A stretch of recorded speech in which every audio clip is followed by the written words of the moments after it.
Well, my dear students, welcome to my YouTube channel wise up motives. ಈ ಒಂದು ವಿಡಿಯೋದಲ್ಲಿ ಪ್ರಥಮ ವರ್ಷದ DLED ವಿದ್ಯಾರ್ಥಿಗಳಿಗೆ ಕಲಿಕೆಯನ್ನು ಅನುಕೂಲಿಸುವುದು ಗಣಿತ ಈ ವಿಷಯದ ಬಗ್ಗೆ ಕಂಪ್ಲೀಟ್ ಆಗಿರ್ತಕ್ಕಂಥ ಬ್ಲೂ ಪ್ರಿಂಟ್ ಮತ್ತು ಎಕ್ಸಾಮಿನೇಷನ್ ಗೈಡೆನ್ಸನ್ನು ನಾನು ಚರ್ಚೆ ಮಾಡೋದಕ್ಕೆ ಹೋಗ್ತಾಯಿದ್ದೀನಿ. ನಿಮಗೆಲ್ಲ ಗೊತ್ತಿದೆ, ಗಣಿತ ಕೂಡ 60 ಅಂಕಗಳಿಗೆ ಕೇಳಲಾಗುತ್ತೆ.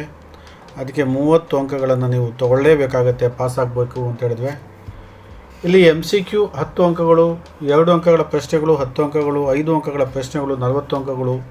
ಇದು ನಿಮಗೆ ಗೊತ್ತಿದೆ. ಗಣಿತವನ್ನು ಅರ್ಥ ಮಾಡಿಕೊಂಡು ಕಲಿಯಿರಿ, ಅತ್ಯುತ್ತಮ ಅಂಕಗಳನ್ನು ಗಳಿಸಿ ಎಂಬ ಒಳ್ಳೆಯ ಮಾತಿನಿಂದ ನಾನು ಈ ಒಂದು ಬ್ಲೂ ಪ್ರಿಂಟನ್ನು ನಿಮ್ಮ ಜೊತೆ ಚರ್ಚೆ ಮಾಡೋದಕ್ಕೆ ಹೋಗ್ತಾಯಿದ್ದೀನಿ.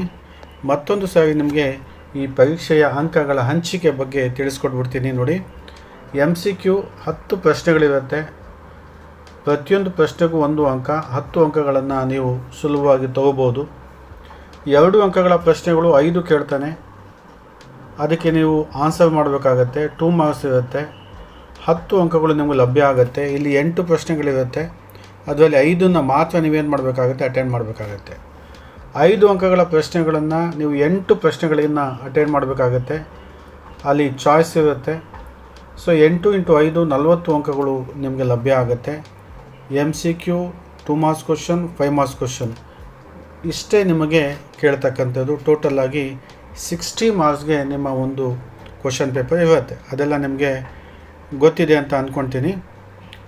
ಈಗ ಪರೀಕ್ಷಾ ತಂತ್ರ ಏನು ಅಂತ ಹೇಳಿದ್ರೆ, ಮೊದಲು ಏನು ಮಾಡಬೇಕು, MCQಗಳನ್ನು ಪೂರ್ಣಗೊಳಿಸಬೇಕಾಗತ್ತೆ. ಗೊತ್ತಿಲ್ಲದೆ ಇರೋದು ಸ್ವಲ್ಪ 1 or 2 ಬಿಟ್ಕೋಬೋದು. 2 ಅಂಕಗಳ ಉತ್ತರಗಳನ್ನು ಪಾಯಿಂಟ್ ವೈಸ್ ಏನು ಮಾಡಿ ಅಟೆಂಡ್ ಮಾಡಿ. 5 ಅಂಕಗಳ ಉತ್ತರಗಳಿಗೆ ಹೆಚ್ಚು ಸಮಯವನ್ನು ಮೀಸಲು ಇಡಬೇಕಾಗತ್ತೆ. ಇದು ಬಹಳ ಇಂಪಾರ್ಟೆಂಟು. ಯಾಕೆಂದರೆ ಇದು 40 ಅಂಕಗಳಿಗೆ ಇರುತ್ತೆ. ಹೆಚ್ಚು ಸಮಯವನ್ನು 5 ಅಂಕಗಳ ಪ್ರಶ್ನೆಗಳಿಗೆ ನೀವು ನೀಡಬೇಕಾಗತ್ತೆ. ಮತ್ತಿಲ್ಲಿ ನೋಡಿ, MCQ 10 ಅಂಕಗಳ ಪ್ರಶ್ನೆಗಳಿಗೆ ಪ್ರಮುಖ ವಿಷಯಗಳು ಯಾವುದನ್ನು ನೀವು ನೋಡ್ಕೋಬೇಕು ಅಂತ ಹೇಳಿದ್ರೆ, ಸಂಖ್ಯಾ ಪರಿಕಲ್ಪನೆ ನೋಡ್ಕೊಳ್ಳಿ. MCQ ಅಲ್ಲಿ ಬರತಕ್ಕಂಥ ಚಾನ್ಸಸ್ ಇದೆ. ಸಂಕಲನ, ವ್ಯವಕಲನ, ಗುಣಾಕಾರ, ಭಾಗಕಾರ ಈ ಎಲ್ಲ ಅಂಶಗಳನ್ನು ನೀವು ನೋಡ್ಕೋಬೇಕು. ಡೈನಿಸ್ ತತ್ವ ಏನಿದೆ ಭಾಳ ಇಂಪಾರ್ಟೆಂಟ್ ಆಗಿದೆ. ಮತ್ತು ಡೈನಿಸ್ ಬ್ಲಾಕ್ ಇದು ಕೂಡ ತುಂಬ ಇಂಪಾರ್ಟೆಂಟ್ ಆಗಿರ್ತಕ್ಕಂಥ ಒಂದು ಟಾಪಿಕ್ಕು. ಮತ್ತು NCF 2005 ಗಣಿತದ ಕಲಿಕೆ, ಗಣಿತದ ಉದ್ದೇಶಗಳು, ಗಣಿತದ ದೂರದೃಷ್ಟಿ ಹೇಳಿಕೆ, ಗಣಿತ ಕಲಿಕಾ ಸಾಮಗ್ರಿಗಳು TLM ಅಂತ ಏನು ಹೇಳ್ತೀವಿ ಅದು, ರೂಪಣಾತ್ಮಕ ಮೌಲ್ಯಮಾಪನ, ಸಂಕಲನಾತ್ಮಕ ಮೌಲ್ಯಮಾಪನ, ನಿರಂತರ ಮತ್ತು ಸಮಗ್ರ ಮೌಲ್ಯಮಾಪನ CC ಅಂತ ಹೇಳ್ತೀವಲ್ಲ ಅದು ಬಹಳ ಇಂಪಾರ್ಟೆಂಟ್. ಇಲ್ಲಿ ಸಾಧನಾ ಪರೀಕ್ಷೆ ಬಗ್ಗೆ ನೋಡ್ಕೊಳ್ಳಿ. ನೈದಾನಿಕ ಪರೀಕ್ಷೆ ಕೇಳೋ ಚಾನ್ಸಸ್ ಇದೆ. ವಸ್ತುನಿಷ್ಠ ಆಬ್ಜೆಕ್ಟಿವ್ ಟೈಪ್ ಎಕ್ಸಾಮಿನೇಷನ್ ಅಥವಾ ಪರೀಕ್ಷೆ, ಗಣಿತದಲ್ಲಿನ ತಪ್ಪು ಗ್ರಹಿಕೆಗಳೇನು ಅದರ ಬಗ್ಗೆ ಕೇಳೋ ಸಾಧ್ಯತೆ ಇದೆ. ಗಣಿತೀಯ ಚಿಂತನೆ, ಸಮಸ್ಯೆ ಪರಿಹಾರ ವಿಧಾನ, ಚಟುವಟಿಕೆ ಆಧಾರಿತ ಗಣಿತ ಇದು ಇಂಪಾರ್ಟೆಂಟು. ಆಟದ ಮೂಲಕ ಗಣಿತ ಇದು ಕೇಳೋ ಸಾಧ್ಯತೆ ಇದೆ. ಜ್ಞಾನಾತ್ಮಕ ಅಂಶಗಳು ಭಾಳ ಇಂಪಾರ್ಟೆಂಟ್ ಇದೆ ನೋಡಿ. ಮಕ್ಕಳ ಗಣಿತ ಕಲಿಕೆಯ ಲಕ್ಷಣಗಳು ಇಷ್ಟನ್ನು ನೀವು ನೋಡಿಕೊಂಡ್ರೆ 10 ಅಂಕಗಳು ನಿಮಗೆ ಲಭ್ಯ ಆಗುತ್ತೆ. ಕೊನೆಯಲ್ಲಿ ಇದರಲ್ಲಿ ಎಷ್ಟು ಇಂಪಾರ್ಟೆಂಟ್ ಅಂತಕ್ಕಂಥದ್ದು ಕೂಡ ವಿಡಿಯೋ ಕೊನೆಯಲ್ಲಿ ನಾನು ನಿಮ್ಮೊಂದಿಗೆ ಡಿಸ್ಕಸ್ ಮಾಡ್ತೀನಿ. ಅದಕ್ಕೆ ಕೊನೆವರೆಗೂ ಈ ವಿಡಿಯೋ ನೋಡಿ. ಮತ್ತು MCQ ಹೇಗೆ ಪ್ರಿಪೇರ್ ಮಾಡಬೇಕು ಅಂತ ಹೇಳಿದ್ರೆ, ವ್ಯಾಖ್ಯಾನಗಳನ್ನು ನೆನಪಿಡಿ, ಡೆಫಿನೇಷನ್ಸನ್ನು ನೆನಪಲ್ಲಿಟ್ಕೊಡಿ. NCF 2005 ಪ್ರಮುಖ ಅಂಶಗಳನ್ನು ಓದಲೇಬೇಕು. MCQ ಬಗ್ಗೆ 2 ಮಾರ್ಕ್ಸ್ 5 ಮಾರ್ಕ್ಸ್ ಕೇಳ್ತವೆ. ಡೈನಿಸ್ನ 6 ಹಂತಗಳನ್ನು ಕ್ರಮವಾಗಿ ಕಲಿಬೇಕು. ಸಿಸ್ಟಮೆಟಿಕ್ ಆಗಿ ಡೈನಿಸ್ನ 6 ಹಂತಗಳೇನು, ಸಿಸ್ಟಮೆಟಿಕ್ ಕ್ರಮಬದ್ಧವಾಗಿ ಅದು ಕಲಿಯಿರಿ. ಮತ್ತು ಪ್ರತಿದಿನ 30-40 MCQಗಳನ್ನು ಅಭ್ಯಾಸ ಮಾಡಿದರೆ ನಿಮಗೆ ಖಂಡಿತ ಏನಾಗುತ್ತೆ, 10 ಅಂಕಗಳು ಇಲ್ಲಿ ಲಭ್ಯ ಆಗುತ್ತೆ ಅಂತ ಅಂದ್ಕೋಬೋದು. ಇಲ್ಲಿ 2 ಮಾರ್ಕ್ಸ್ ಕ್ವಶನ್ಸ್ಗೆ ಯಾವ ಒಂದು ಟಾಪಿಕ್ಸ್ ಇಂಪಾರ್ಟೆಂಟು ಅಂತಕ್ಕಂಥ ನೋಡೋಣ. ಇಲ್ಲೂ ಕೂಡ ನೋಡಿ, ಸಂಖ್ಯಾ ಪರಿಕಲ್ಪನೆ ಇದೆ, ಸಂಕಲನ, ಡೈನಿಸ್ ತತ್ವ, ಡೈನಿಸ್ ಬ್ಲಾಕ್ ಇದು ಬಹಳ ಇಂಪಾರ್ಟೆಂಟ್ ಆಗಿರ್ತಕ್ಕಂಥ ಟಾಪಿಕ್ಸ್ಗಳು. ನೈದಾನಿಕ ಪರೀಕ್ಷೆ ಬಗ್ಗೆ ಕೇಳೋ ಸಾಧ್ಯತೆ ಇದೆ. ಸಾಧನ ಪರೀಕ್ಷೆ, ರೂಪಣಾತ್ಮಕ ಮೌಲ್ಯಮಾಪನ ಬಹಳ ಇಂಪಾರ್ಟೆಂಟ್ ಆಗಿದೆ. ಸಂಕಲನಾತ್ಮಕ ಮೌಲ್ಯಮಾಪನ, ನಿರಂತರ ಮತ್ತು ಸಮಗ್ರ ಮೌಲ್ಯಮಾಪನ CC ಅದರಲ್ಲೂ MCQನಲ್ಲೂ ಬಂದಿತ್ತು, 2 ಮಾರ್ಕ್ಸ್ ಕ್ವಶನ್ಸಲ್ಲಿ ಬರ್ತಾ ಇದೆ. ಎರಡಕ್ಕೂ ಏನಾಗುತ್ತೆ, ಇದು ಸೇಮ್ ಆಗುತ್ತೆ. ಓದ್ಕೊಂಡ್ರೆ MCQಗೂ ಹೆಲ್ಪ್ ಆಗುತ್ತೆ ಮತ್ತು 2 ಮಾರ್ಕ್ಸ್ ಕ್ವಶನ್ಗೆ ಹೆಲ್ಪ್ ಆಗುತ್ತೆ. ಗಣಿತ ಕಲಿಕಾ ಸಾಮಗ್ರಿಗಳು ಕೂಡ ಬಂದಿದೆ. ವಸ್ತುನಿಷ್ಠ ಪರೀಕ್ಷೆ, ಗಣಿತೀಯ ಕೌಶಲಗಳು, ಸಮಸ್ಯೆ ಪರಿಹಾರ, ಗಣಿತ ಚಟುವಟಿಕೆಗಳು, ಗಣಿತದ ಉದ್ದೇಶಗಳು, ಇಷ್ಟನ್ನು ನೀವೇನು ಮಾಡಬೇಕಾಗುತ್ತೆ, ನೋಡ್ಕೊಳ್ಳೇಬೇಕು. 10 ಅಂಕಗಳು ಬೇಕು ಅಂದರೆ ಇಷ್ಟನ್ನು ನೋಡ್ಕೊಳ್ಳೇಬೇಕಾಗತ್ತೆ.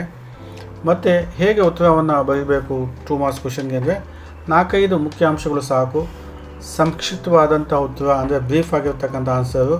ಪ್ರಮುಖ ಪದಗಳನ್ನು ಅಂಡರ್ಲೈನ್ ಮಾಡಬೇಕು. ಅಗತ್ಯವಿದ್ದರೆ ಎಕ್ಸಾಂಪಲ್ ಕೊಡಿ, ಇಲ್ಲಾಂದರೆ ಬೇಡ. ಅನ್ನೆಸೆಸರಿ ಎಕ್ಸ್ಪ್ಲೇನ್ ಮಾಡಬೇಡಿ. ಟೂ ಮಚ್ ಆಗಿರ್ತಕ್ಕಂಥ ಎಕ್ಸ್ಪ್ಲೇನ್ ಮಾಡ್ತಕ್ಕಂಥದ್ದು, ಸಮಯವನ್ನು ಇಲ್ಲಿ ಕಳೀತಕ್ಕಂಥದ್ದು ತಪ್ಪು. ಯಾಕೆಂದರೆ 5 ಅಂಕಗಳ ಪ್ರಶ್ನೆಗಳಿಗೆ ಹೆಚ್ಚು ಸಮಯ ಬೇಕಾಗತ್ತೆ. ನೋಡಿ, ಇಲ್ಲಿ 5 ಅಂಕಗಳ ಪ್ರಶ್ನೆಗಳಿಗೆ 40 ಅಂಕ ಇದೆ. ಇಲ್ಲಿ ನೀವು ಹೆಚ್ಚು ಗಮನವನ್ನು ಕೊಡಬೇಕಾಗುತ್ತೆ. ನೋಡಿ, ಇಲ್ಲಿ ಅತ್ಯಂತ ಪ್ರಮುಖ ವಿಷಯಗಳು ಯಾವ್ದು, ಸಂಖ್ಯಾ ಪರಿಕಲ್ಪನೆಯನ್ನು ವಿವರಿಸಿ ಅಂತ ಕೇಳ್ತಾನೆ. 1ನೇ ತರಗತಿ ಸಂಕಲನ ಘಟಕದ ವಿಷಯ ವಿಶ್ಲೇಷಣೆ, ಅದರ ಬಗ್ಗೆ ಪ್ರಶ್ನೆಗಳಿರುತ್ತೆ.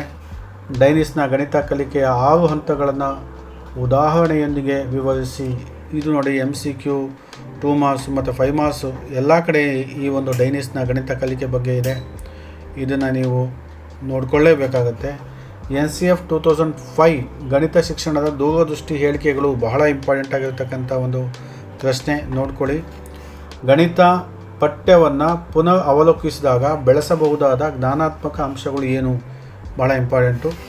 ಗಣಿತ ಕಲಿಕೆಯಲ್ಲಿ ಚಟುವಟಿಕೆ ಆಧಾರಿತ ಬೋಧನೆಯ ಮಹತ್ವ, ಗಣಿತದ ಕಲಿಕೆಯಲ್ಲಿ ಸಾಮಗ್ರಿಗಳ ಬಳಕೆ, ಇದು ಕೂಡ ಬಹಳ ಇಂಪಾರ್ಟೆಂಟ್ ಆಗಿರ್ತಕ್ಕಂಥದ್ದು. ಗಣಿತದಲ್ಲಿ ರೂಪಣಾತ್ಮಕ ಸಂಕಲನಾತ್ಮಕ ಮೌಲ್ಯಮಾಪನ, ಅನೇಕ ಬಾರಿ ಕೇಳಿದ್ದಾರೆ ಈ ಪ್ರಶ್ನೆ. ಗಣಿತದಲ್ಲಿ ಸಾಧನಾ ಪರೀಕ್ಷೆಯ ಮಹತ್ವ, ಗಣಿತದಲ್ಲಿ ನೈದಾನಿಕ ಪರೀಕ್ಷೆಯ ಮಹತ್ವ, ಸಾಧನ ಪರೀಕ್ಷೆಯ ಮಹತ್ವ ಕೇಳಿದ್ದಾರೆ 2 ಮಾರ್ಕ್ಸ್ಗೆ. ಗಣಿತದಲ್ಲಿ ನಿರಂತರ ಮತ್ತು ಸಮಗ್ರ ಮೌಲ್ಯಮಾಪನ CCE, ಗಣಿತದಲ್ಲಿ ವಸ್ತುನಿಷ್ಠ ಪರೀಕ್ಷೆಯ ಗುಣಗಳು, ಗಣಿತದಲ್ಲಿ ಸಮಸ್ಯೆ ಪರಿಹಾರ ವಿಧಾನದ ಮಹತ್ವ, ಇವೆಲ್ಲ ಅನೇಕ ಬಾರಿ ಕೇಳಿದ್ದಾವೆ. ಗಣಿತದಲ್ಲಿ ಆಟದ ಮೂಲಕ ಕಲಿಕೆ, ಗಣಿತ ಕಲಿಕೆಯಲ್ಲಿ ಶಿಕ್ಷಕರ ಪಾತ್ರ, ಇಷ್ಟನ್ನು ನೋಡಿಕೊಂಡ್ರೆ 40 ಅಂಕಗಳು ನಿಮಗೆ ಲಭ್ಯ ಆಗೋ ಚಾನ್ಸಸ್ ಇದೆ. ಆಮೇಲೆ ಹೆಚ್ಚು ಅಂಕ ಪಡೆಯುವ ಹೆಚ್ಚುವರಿ ಪ್ರಮುಖ ವಿಷಯಗಳು ಏನು ಈ ಒಂದು ಎಕ್ಸಾಮ್ಸ್ಗೆ, 2026 ಎಕ್ಸಾಮ್ ಏನು ಬರ್ತಾ ಇದೆ ಈಗ. ಸೊ ಇದಕ್ಕೆ ಯಾವುದಕ್ಕೆ ಹೆಚ್ಚು ಮಹತ್ವ ಕೊಡಿ, ಇದೆಲ್ಲ ಮೇಲಿಂದು ನಾನು ಇಂಪಾರ್ಟೆಂಟ್ ಆಗಿರ್ತಕ್ಕಂಥದ್ದು ಹೇಳಿದೆ.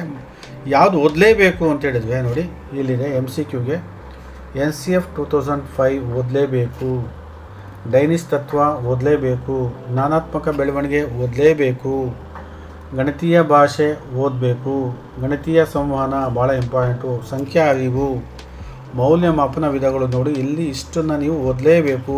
MCQಗೆ 10 ಅಂಕ ಸಿಗುತ್ತೆ. ಮತ್ತು 2 ಅಂಕಗಳಿಗೆ ಓದಲೇಬೇಕಾಗಿರ್ತಕ್ಕಂಥ ವಿಷಯಗಳು ಯಾವುವು, ಗಣಿತೀಯ ಕೌಶಲಗಳು, ಕಲಿಕಾ ಫಲಿತಾಂಶಗಳು, ಗಣಿತ ಚಟುವಟಿಕೆಗಳು, ಕಾರ್ಯಪತ್ರಿಕೆ, ಗಣಿತ ಪ್ರಯೋಗಾಲಯ, ಕಲಿಕಾ ಸಂಪನ್ಮೂಲಗಳು ಓದಲೇಬೇಕಿದು. ಇದು 10 ಅಂಕಗಳಿಗೆ ನಿಮಗೆ ಓದಲೇಬೇಕಾಗಿರ್ತಕ್ಕಂಥ ವಿಷಯಗಳಿದು. ಮತ್ತು 5 ಅಂಕಗಳಿಗೆ ಯಾವುದು ಓದಲೇಬೇಕಾಗಿರ್ತಕ್ಕಂಥ ವಿಷಯ, ಗಣಿತ ಪ್ರಯೋಗಾಲಯದ ಮಹತ್ವ, ಗಣಿತದಲ್ಲಿ ಕಾರ್ಯಪತ್ರಿಕೆಗಳ ಬಳಕೆ, ಮಕ್ಕಳ ತಪ್ಪು ಗ್ರಹಿಕೆಗಳನ್ನು ನಿವಾರಿಸುವ ವಿಧಾನಗಳು, ಗಣಿತದಲ್ಲಿ ಗುಂಪು ಕಲಿಕೆ, ಗಣಿತದಲ್ಲಿ ಯೋಜನಾ ವಿಧಾನ, ಗಣಿತದಲ್ಲಿ ಮೌಲ್ಯಮಾಪನ ಸಾಧನೆ, ಇದು ಹೆಚ್ಚುವರಿಯಾಗಿರ್ತಕ್ಕಂಥ ಪ್ರಮುಖ ವಿಷಯಗಳು. ಇದನ್ನು ನೀವೇನು ಮಾಡಿ ನೋಡಲೇಬೇಕಾಗಿರ್ತಕ್ಕಂಥ ವಿಷಯಗಳು ನೋಡಿ. ಸೊ ಮೇಲಿನ ವಿಷಯಗಳನ್ನು ಏನು ಮಾಡಬೇಕು, ನೀವು ನೋಡಬೇಕು. ಅದರ ಜೊತೆಗೆ ಈ ವಿಷಯಗಳನ್ನು ನೀವು ಹೆಚ್ಚು ಏನು ಮಾಡಿ ಆದ್ಯತೆಯನ್ನು ಕೊಡಿ. ನಿಮಗೆ 40 ಅಂಕಗಳು ನಿಮಗೆ ಲಭ್ಯ ಆಗೋದಕ್ಕೆ ಸಾಧ್ಯ ಆಗುತ್ತೆ. ಪರೀಕ್ಷೆಯಲ್ಲಿ ಉತ್ತರ ಹೇಗೆ ಬರೀಬೇಕು ಅಂತ ಹೇಳಿದ್ರೆ 2 ಅಂಕಗಳ ಪ್ರಶ್ನೆಗಳಿಗೆ 4-5 ಅಂಶಗಳನ್ನು ಬರೆದು ಸಾಕು. ಸ್ಪಷ್ಟವಾದಂಥ ಉತ್ತರವನ್ನು ನೀವೇನು ಬರೀಬೇಕು. ಮುಖ್ಯ ಪದಗಳಿಗೆ ಅಂಡರ್ಲೈನ್ ಮಾಡಬೇಕು, ಪದೇ ಹೇಳ್ತಾ ಇದ್ದೀನಿ ನಾನು. ಆಮೇಲೆ 5 ಅಂಕಗಳನ್ನು ಹೇಗೆ ಆ ಪ್ರಶ್ನೆಗಳಿಗೆ ಹೇಗೆ ಉತ್ತರವನ್ನು ಬರೀಬೇಕು ಅಂದರೆ ಪೀಠಿಕೆ ಹಾಕಲೇಬೇಕು. ಆಮೇಲೆ ಮುಖ್ಯ ಅಂಶಗಳನ್ನು ಮತ್ತು ಪ್ರತಿಯೊಂದು ಅಂಶದ ವಿವರಣೆ ಕೊಡಿ. ಅದು ಕೇಳಿದ್ವಿ 1 or 2 ಅಂತ ಹೇಳಿದ್ರೆ 1 or 2 ಎಕ್ಸ್ಪ್ಲೇನ್ ಮಾಡಿ. ಉದಾಹರಣೆ ಸಾಧ್ಯ ಆದರೆ ಕೊಡಿ, ಬೇಕಿದ್ವೆ ಅಲ್ಲಿ. ಮತ್ತು ಕೊನೆಯಲ್ಲಿ ಉಪಸಂಹಾರವನ್ನು ನೀಡಲೇಬೇಕು. ಈ ಒಂದು ಮಾದರಿಯಲ್ಲಿ ನೀವು ಆನ್ಸರ್ ಮಾಡಿದಾಗ ನಿಮಗೆ 5ಕ್ಕೆ 5 ಅಂಕಗಳು ಏನಾಗುತ್ತೆ ಲಭ್ಯ ಆಗುತ್ತೆ. ಇದೇ ಥರ ನೀವು ಆನ್ಸರ್ ಮಾಡಿ. ಮತ್ತು ಅಂತಿಮ ಯಶಸ್ಸಿನ ಯೋಜನೆ ನಿಮ್ಗೆ ಹೇಳ್ತಾ ಇದ್ದೀನಿ ನಾನು. MCQನಲ್ಲಿ ಪೂರ್ಣ 10 ಅಂಕಗಳನ್ನು ಗುರಿಯಾಗಿಡಿ. MCQನಲ್ಲಿ 10 ಅಂಕಗಳಿಗೆ 10 ಸಿಗಬೇಕು, ಯಾವುದು ಮಿಸ್ ಆಗಬಾರ್ದು. ಆ ಥರ ನೀವೇನು ಮಾಡಬೇಕು, ಓದ್ಕೋಬೇಕು. 2 ಅಂಕಗಳ ಉತ್ತರಗಳನ್ನು ಪಾಯಿಂಟ್ ವೈಸ್ ನೀವೇನು ಮಾಡಿ ಆನ್ಸರ್ ಮಾಡಿ. ನಿಮಗೆ ಟೈಮ್ ಉಳಿಯುತ್ತೆ ಮತ್ತು ಮಾರ್ಕ್ಸ್ ಕೂಡ, ಅಂಕಗಳು ಕೂಡ ಏನಾಗುತ್ತೆ ಹೆಚ್ಚು ಸಿಗುತ್ತೆ. 5 ಅಂಕಗಳ ಉತ್ತರಗಳಲ್ಲಿ ಪೀಠಿಕೆ, ವಿವರಣೆ, ಉದಾಹರಣೆ, ಸಂಹಾರ ಈ ಥರ ನೀವು ಬರೆದಾಗ ಕಂಪ್ಲೀಟ್ ಮಾರ್ಕ್ಸ್ ನಿಮಗೆ ಫುಲ್ ಮಾರ್ಕ್ಸ್ ಸಿಗೋ ಸಾಧ್ಯತೆ ಇದೆ ಅಂತಕ್ಕಂಥದ್ದು. ಕಳೆದ 5 ವರ್ಷದ ಪ್ರಶ್ನೆ ಪತ್ರಿಕೆಗಳನ್ನು ಕನಿಷ್ಠ 3 ಬಾರಿ ಅಭ್ಯಾಸ ಮಾಡಿ 5 ಇಯರ್ಸ್ ಪ್ರಶ್ನೆ ಪತ್ರಿಕೆಗಳನ್ನು ಬಿಡಿಸಿ 3 ಟೈಮ್ ಅದನ್ನು ಸ್ಟಡಿ ಮಾಡಿ ಪ್ರಾಕ್ಟೀಸ್ ಮಾಡಿ ನಿಮಗೆ ಏನಾಗುತ್ತೆ ಹೆಚ್ಚು ಕಡಿಮೆ ಎಲ್ಲ ವಿಷಯಗಳು ಏನಾಗುತ್ತೆ ಗೊತ್ತಾಗುತ್ತೆ. ಡೈನಿಸ್ ತತ್ವ ಮತ್ತು NCF 2005 ವಿಷಯಗಳಿಗೆ ವಿಶೇಷ ಆದ್ಯತೆ ನೀಡಿ ನೋಡಿ. ಡೈನಿಸ್ ತತ್ವ, NCF 2005 ಈ 2 ಅಂಶಗಳು ಇರಲೇಬೇಕು.